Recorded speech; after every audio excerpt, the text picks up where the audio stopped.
Hello everyone. We already have started our one of the head capital gain.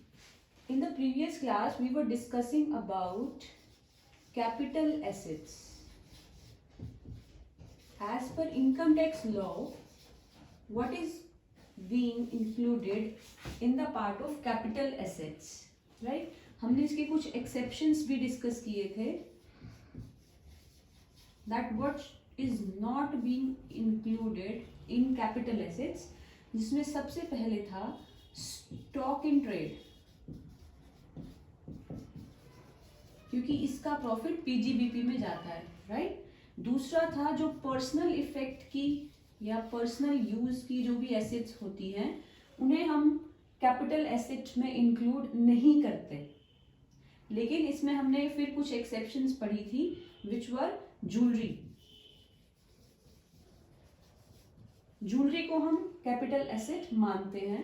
Secondly हमने discuss किया था art of drawing means painting and sculptures, है ना. ये सारी चीजें कैपिटल एसेट काउंट की जाती हैं, राइट. और हमने डिस्कस किया था एग्रीकल्चर लैंड. वैसे तो एग्रीकल्चर लैंड कैपिटल एसेट नहीं मानी जाती है, मींस अगर किसी के पास एग्रीकल्चर लैंड है तो वो कैपिटल एसेट नहीं है.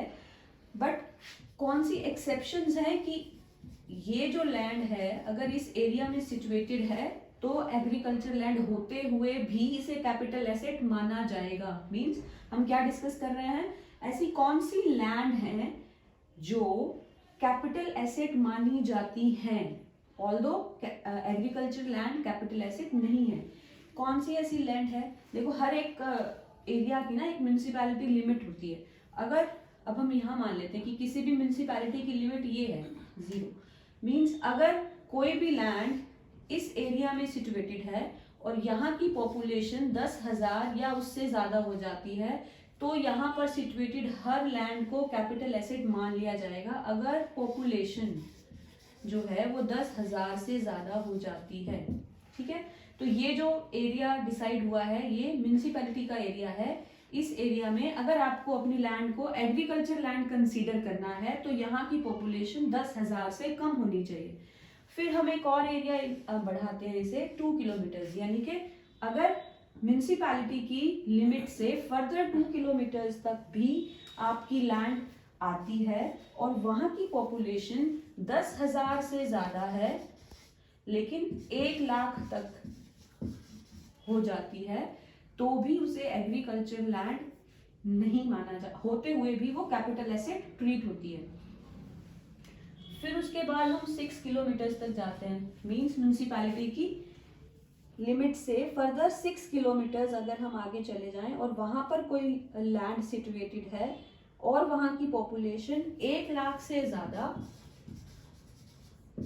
तो 10 लाख तक हो जाती है तो भी उसे एग्रीकल्चर लैंड होते हुए भी कैपिटल एसेट ट्रीट किया जाता है. फिर हम फर्दर 8 किलोमीटर तक जाते हैं. 8 किलोमीटर की लिमिट तक अगर वहां की पॉपुलेशन 25 लाख से ज्यादा हो जाती है, no it is more than 10 lakh. अगर 8 किलोमीटर के एरिया में, this is kilometres, 6 kilometre, 2 kilometre and this is the ultimate limit. तो अगर कोई लैंड 8 किलोमीटर तक है और वहां की पॉपुलेशन 10 लाख से ज्यादा हो जाती है तो वो एग्रीकल्चर लैंड होते हुए भी कैपिटल एसेट ट्रीट होती है. यानी कि 2 ही सिचुएशन है कि हम एग्रीकल्चर लैंड को कैपिटल एसेट ट्रीट नहीं करते. कौन सी है वो 2 सिचुएशंस? पहली, अगर तो ये म्यूनिसिपैलिटी एरिया है और यहाँ की पॉपुलेशन 10,000 से कम है तो हम इसे एग्रीकल्चर लैंड ट्रीट करेंगे और ये कैपिटल एसेट नहीं मानी जाएगी. दूसरी, अगर इसे लिख दे तो यानी कि यहाँ पर पॉपुलेशन लेस देन 10,000 होनी चाहिए म्यूनिसिपैलिटी की लिमिट्स में, तो ठीक है, इसको कैपिटल एसेट नहीं मानेंगे. दूसरा कब नहीं मानेंगे? जब कोई एग्रीकल्चर लैंड 8 किलोमीटर से आगे चली जाती है. म्यूनिसिपैलिटी के 8 किलोमीटर के आगे की रेंज में जितनी भी लैंड होंगी एग्रीकल्चर लैंड वो कैपिटल एसेट नहीं मानी जाएगी. I hope the topic is clear. वैसे तो एग्रीकल्चर लैंड कैपिटल एसेट नहीं होती है, लेकिन किन सिचुएशंस में एक एग्रीकल्चर लैंड भी कैपिटल एसेट बन जाती है वो हम एरिकली देख लेते हैं। 2 किलोमीटर, 6 किलोमीटर, 8 किलोमीटर, इन सारी सिचुएशंस में कोई भी एग्रीकल्चर लैंड कैपिटल एसेट मानी जाती है। फाइन। तो एग्रीकल्चर लैंड वैसे तो कैपिटल एसेट नहीं है, बट इन सिचुएशंस में इसे कैपिटल एसेट माना जाता है। उसके अलावा हमने गोल्ड बॉन्ड्स डिस्कस किया था, ठीक है। 6.5% गोल्ड बॉन्ड्स हैं, 7% गोल्ड बॉन्ड्स हैं, एंड अदर देन दैट हमने किया था gold bearer bond, special bearer bonds, it was special bearer bonds. तो ये भी कैपिटल एसेट नहीं मानी जाती है, ठीक है। तो फर्स्ट पार्ट इज क्या कैपिटल एसेट होती हैं और कौन सी एक्सेप्शंस हैं जहां पर कैपिटल एसेट्स नहीं ट्रीट की जाती हैं, कुछ स्पेसिफिक एसेट्स। नेक्स्ट हमारा टॉपिक है what is the meaning of transfer.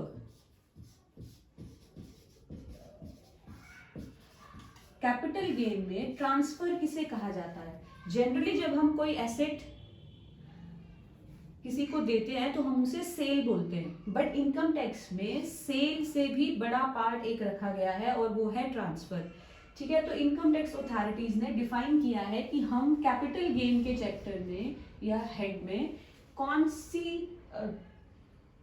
Cell या फिर उसके भी एक्सटेंशन को ट्रांसफर कहेंगे, ठीक है। तो ट्रांसफर में क्या क्या इंक्लूड होगा?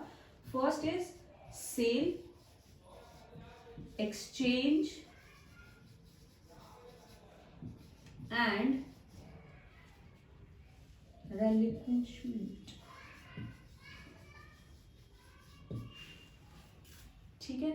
सेल ऑफ कोर्स ट्रांसफर की कैटेगरी में आएगा, एक्सचेंज भी ट्रांसफर की कैटेगरी में आएगा, एंड relinquishment।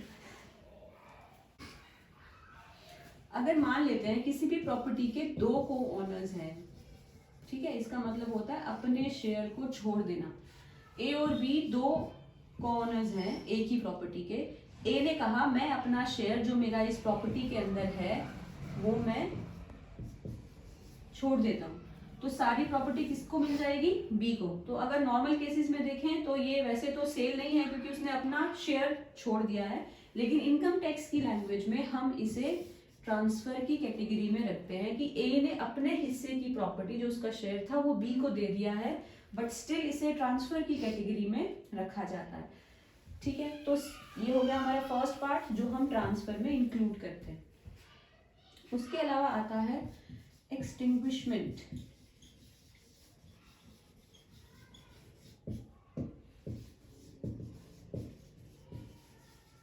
और राइट, देखो इसका मतलब होता है सरेंडर कर देना, ठीक है। और एक्सटिंग्विशमेंट का मतलब होता है, इसको एक एग्जांपल से ही हम लोग समझते हैं। इसका देखो क्या है, केस स्टडी भी है इसके ऊपर कि मान लो एक बिल्डर है, ठीक है, उसने फ्लैट्स बनाने हैं। अब यहाँ पर ए ने एक फ्लैट खरीदा, ठीक है, उसने कहा कि मैं जो है 15th फ्लोर पे एक फ्लैट खरीदूंगा इस बिल्डिंग के, और इसके लिए उसने 50 लाख की एडवांस पेमेंट बिल्डर को कर दी, ठीक है। फिर बिल्डर था एक्स जिसे ये बिल्डिंग बनानी थी, उसने गवर्नमेंट से जब परमिशन दी तो गवर्नमेंट ने उसे 15th फ्लोर तक बनाने की परमिशन देने से मना कर दिया फॉर एनी रीजन। उन्होंने कहा कि आप 15th फ्लोर तक ये बिल्डिंग नहीं बना सकते, ठीक है। तो अब इस केस में क्या हुआ, 15th फ्लोर बनेगा ही नहीं तो फिर ए को वो फ्लैट मिलेगा नहीं, तो ए का राइट क्या हो गया, एक्सटिंग्विश हो गया, ठीक है, डिस्ट्रॉय हो गया, खत्म हो गया। अब इसके बदले में क्योंकि एक्स ने पेमेंट ले रखी है और मान लो इस बात को 2 साल लग जाते हैं और 2 इयर्स के बाद पता चलता है कि ये फ्लैट तो बनने ही नहीं वाला है, तो 50 लाख की पेमेंट जो ए कर चुका है एक्स को, वैसे तो अब उसे फ्लैट नहीं मिलेगा तो एसेट नहीं मिल रही है, लेकिन इसके बदले में इसे 1 करोड़ 10 लाख रुपए एक्स को ए को देने पड़े। तो अब यहाँ पे देखो उसने कितने पैसे दिए थे उसे, 50 लाख रुपीस, और बदले में उसे कितने पैसे मिल गए, 1 करोड़ 10 लाख रुपए। तो इस तरह की सिचुएशन को भी ट्रांसफर की कैटेगरी में रखा गया है कि अगर आपका राइट जो है या आपकी एसेट जो है वो एक्सटिंग्विश हो जाती है तो उस केस में भी हम कैपिटल गेन में इसे ट्रांसफर ट्रीट करते हैं। ठीक है, तो हमारा नेक्स्ट पार्ट हो गया एक्सटिंग्विशमेंट।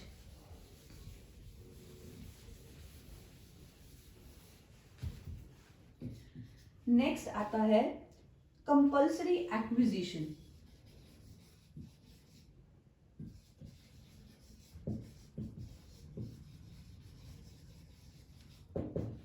कभी कभी गवर्नमेंट कंपल्सरी एक्विजिशन करती है कुछ एक एसेट्स का। ठीक है, मान लो अगर हमें हाईवे बनाना है, ठीक है, अब जब बरवाला से चंडीगढ़ का अगर हाईवे बन रहा है तो ऑब्वियसली बात है ना, आप अगर सिर्फ 6 लेन बना रहे हो, 4 लेन बना रहे हो, तो आसपास की जो भी लैंड होंगी वो गवर्नमेंट को चाहिए कि ये लेन बनाने के लिए।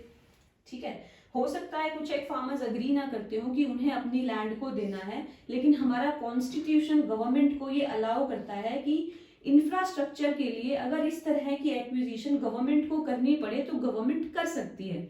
तो अब यहाँ पर क्या हो गया, फिर गवर्नमेंट को परमिशन है एज पर कॉन्स्टिट्यूशन कि वो ये कंपल्सरी एक्विजिशन कर सकती है।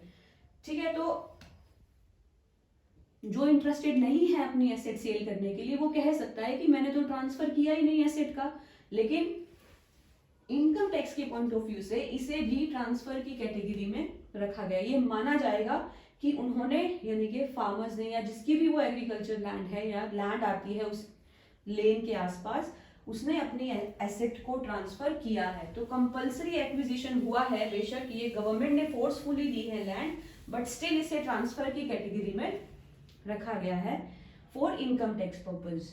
ठीक है, नेक्स्ट आता है maturity of zero coupon bond.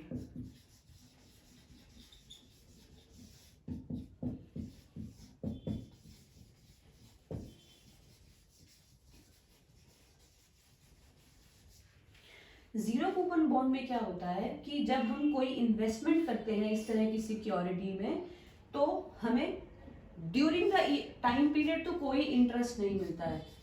ठीक है, अगर मैंने कोई बॉन्ड खरीदा है, मान लो आज मैंने उसे 10,000 रुपये में खरीदा है और मैंने इसे 7 ईयर्स के लिए खरीदा है, तो 7 ईयर्स के बाद अगर मुझे इस बॉन्ड की वैल्यू जो मिलती है वो 50,000 रुपीज मिलती है, तो कहने को तो मुझे इन 7 ईयर्स में कुछ भी नहीं मिला, 0% मिला, इंटरेस्ट कुछ नहीं मिला मुझे, बट मेच्योरिटी पे मुझे पैसे 50,000 रुपये मिल गए। इसे बोलते हैं जीरो कूपन बॉन्ड। तो ऑब्वियसली बात है, इसे भी ट्रांसफर की कैटेगरी में रखा गया है कि आपने अपनी कोई एसेट बॉन्ड थी जो, ठीक है, उसकी मेच्योरिटी अमाउंट को रिसीव किया है, तो इसे भी कैपिटल गेन पर्पस के लिए ट्रांसफर माना जाता है। नेक्स्ट आता है conversion of a business. Next transfer की कैटेगरी में आता है conversion into stock in trade.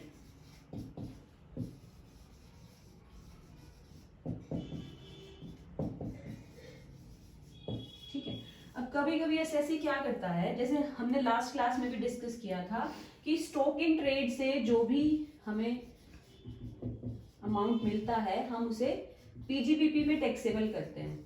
ठीक है, ये तो हमारा एक पार्ट है। अब कई बार एसएससी क्या करता है, वो अपनी किसी एसेट को स्टॉक इन ट्रेड में कन्वर्ट कर देता है। मान लेते हैं एक एसएससी है और उसके पास 10 लैंड एंड बिल्डिंग है, मतलब कुछ फ्लैट्स हैं, कुछ लैंड पड़ी हुई है, उसके पास 10 लैंड एंड बिल्डिंग है। अब क्योंकि ये उसकी प्रॉपर्टी है तो उसने ये सोचा कि क्यों ना इन्हें रेंट पे दे दिया जाए और अपना बिजनेस शुरू कर देते हैं इन्हें रेंट पे देने का। ठीक है, तो इसने क्या किया, अपनी इन बिल्डिंग्स को बिजनेस में कन्वर्ट कर दिया। अब ये सारी एसेट क्या बन गई, स्टॉक बन गई उसका। ठीक है, अब क्योंकि स्टॉक बन गई तो वो ये सीधा यही कहेगा कि मेरे को तो कैपिटल गेन देना ही नहीं पड़ेगा। क्यों नहीं देना पड़ेगा, क्योंकि स्टॉक की जो भी हमने अभी बात की ना, स्टॉक इन ट्रेड पे जो भी हमें मिलेगा वो क्या हेड की इनकम होता है, पीजीबीपी, तो कैपिटल गेन में टैक्सेबल नहीं होगा। तो इसीलिए गवर्नमेंट ने कहा, मान लेते हैं अगर ये अपने इस सारी प्रॉपर्टी को स्टॉक में कन्वर्ट करता है, कब कन्वर्ट करता है, मान लो 2020 में, ठीक है। तो जिस साल ये अपने एसेट को स्टॉक इन ट्रेड में कन्वर्ट कर देगा उसी साल इसे ट्रांसफर मान लिया जाएगा। अब बाद में क्या होता है इस स्टॉक का, वो हेड हम बाद में देखेंगे, पीजीबीपी में आ जाएगा ये। लेकिन the movement assets are being converted into stock in trade, that year will be considered as transfer of assets। तो 2020 में हम इसे ट्रांसफर ट्रीट कर लेंगे, ठीक है। उसके बाद नेक्स्ट आता है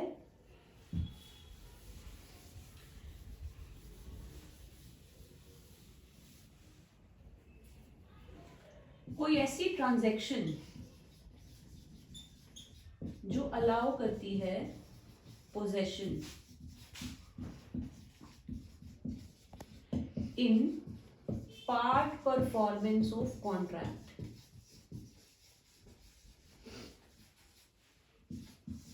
इसे भी ट्रांसफर माना गया है। पार्ट परफॉर्मेंस ऑफ कॉन्ट्रैक्ट का क्या मतलब है यहाँ पर, मींस मान लो अगर किसी ने मुझसे ये कॉन्ट्रैक्ट किया है कि मैं उसे 10 फ्लोर की बिल्डिंग बनाकर दूंगी, ठीक है। तो 10 फ्लोर की बिल्डिंग, हमारे बीच में कॉन्ट्रैक्ट हुआ, 10 फ्लोर्स बनेंगे, ठीक है। तो उस पर्सन ने मुझे इस बिल्डिंग को बनाने के लिए 50 लाख रुपए देने फाइनल किया, ठीक है।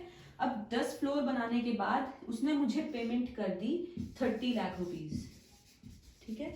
उसने कहा आप इनमें से एक फ्लैट रख लो और 30 लाख रुपीज रख लो, यानी कि आपकी फुल पेमेंट हो गई इस बिल्डिंग को बनाने की, राइट। तो ये जो 30 लाख रुपीज प्लस एक फ्लोर जो मुझे दिया गया है ये भी ट्रांसफर माना जाएगा। मींस ये जो फ्लोर मुझे मिल गया, ऑल्दो मैंने परचेज नहीं किया, या ऐसा नहीं कह सकते कि ये डायरेक्टली मैंने परचेज कर लिया है, बट मुझे इस फ्लोर का पोजेशन मिल गया है, मींस मुझे ये फ्लोर दे दिया गया है, तो इसका मतलब यहाँ पर मुझे पोजेशन मिल गया है इस फ्लोर का। इसे भी फिर हम क्या ट्रीट करेंगे, transfer for capital gain purpose.